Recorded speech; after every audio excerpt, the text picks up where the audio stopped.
Now, usually I do not bring Reddit material on my channel. However, this one makes a very interesting exception, not just because it's got 3,262 upvotes and 831 comments, but because it also poses a very deep philosophical question.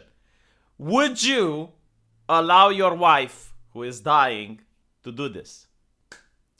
So, this is on R true of my chest.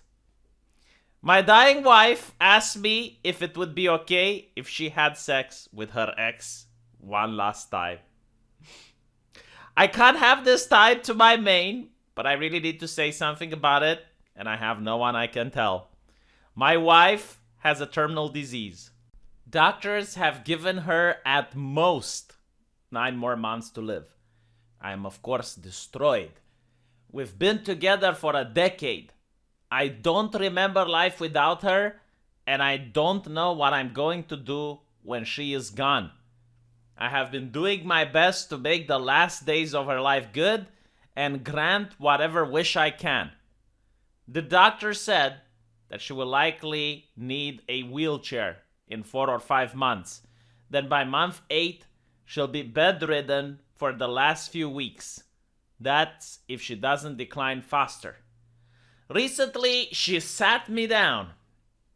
I wish I was a fly on the wall when this conversation happened. I mean, how do you even breach this subject? But she sat him down and told him that one of the last things she wanted to do was to have sex with the previous partner of hers. Now, most of us who read this are probably thinking from the perspective of the husband. But what about from the perspective of the ex? Like, you got this dying person coming up to you. I was like, I just wanted one more time. I mean, I don't know how she looks like, but I assume that a person who has 9 more months to live probably doesn't look that great. Also, how do you breach the conversation? I assume that for the last 10 years that she was happily married, she didn't contact her ex anymore. Is it like, oh, do you remember me? It's Lisa. Yes, I'm dying. Yeah, can we do it one more time? You know, questions that are never being asked. Like, the inquisitive mind does not ask these questions. Basically, she thinks that her most physically compatible, satisfying lover was him. He had the jackhammer, didn't he? She gave a whole monologue about how sex sometimes is just physical and how emotionally fulfilling sex is with me, but it was bullshit to get to that point.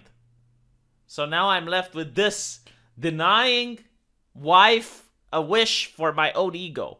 Or let her go, fuki, another man who she feels was better. This is where the Build Back Better bill comes from. Honestly, I'm so pissed off and betrayed that she'd asked this of me. I felt like I put in a position where I have to say yes, because she is dying. I know what I want to say, but I don't know if that's right. I'm so hurt that sex with an ex was apparently so good that she needs to do it once before she dies. I just hate everything about this. All right. Now, this is what I would say. I don't think that she has been a very faithful woman. I mean, again, you don't just call your ex that you've been together 10 years ago and you're like, hey, let's hook up. Let's do the cushy. Okay, it doesn't work that way. The only way it works is if she was in contact previously. So, due to the nature of this situation, I would say, you know what? You're absolutely right. I renounce you from your vows, woman. I shall now file divorce papers. And then, c'est la vie. We're both free.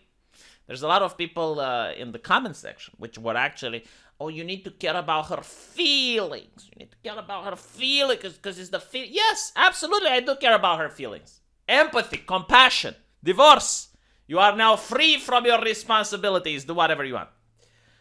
Unless, of course, she's got a big inheritance coming. I mean, if she's got a big inheritance coming, well, then sacrifices could be made. But unless that, it is what it is. You get people in the comment section saying, obsessive monogamy is such a weird hang-up.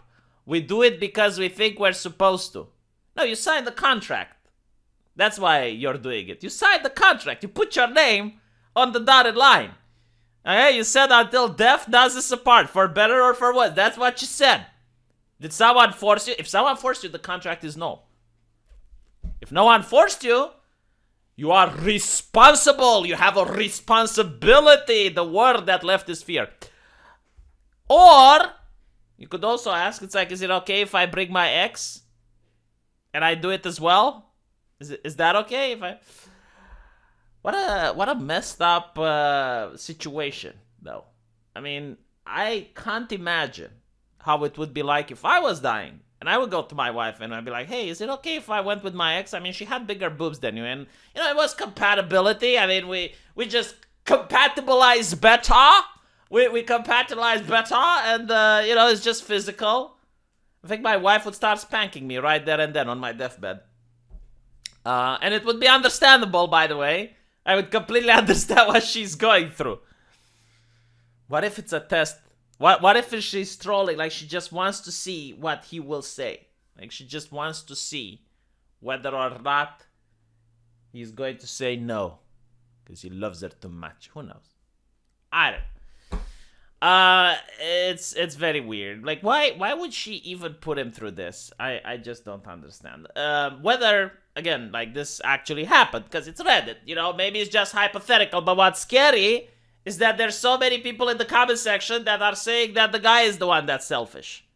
So, again, last time I checked, I know many couples, because when I worked at the hospital, I have seen this happen.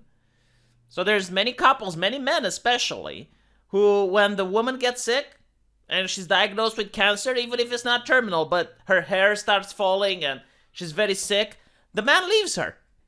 Okay, that happens. That is happening in real life. I have seen so many cases where the man will say something like, I can't deal with this, I'm sorry. Sometimes even over the phone. They just get a lawyer if they're married, and they divorce her, right? So this man actually stood by, did his responsibilities faithfully, did everything possible to make her feel comfortable. I mean, she is so lucky for having such a person.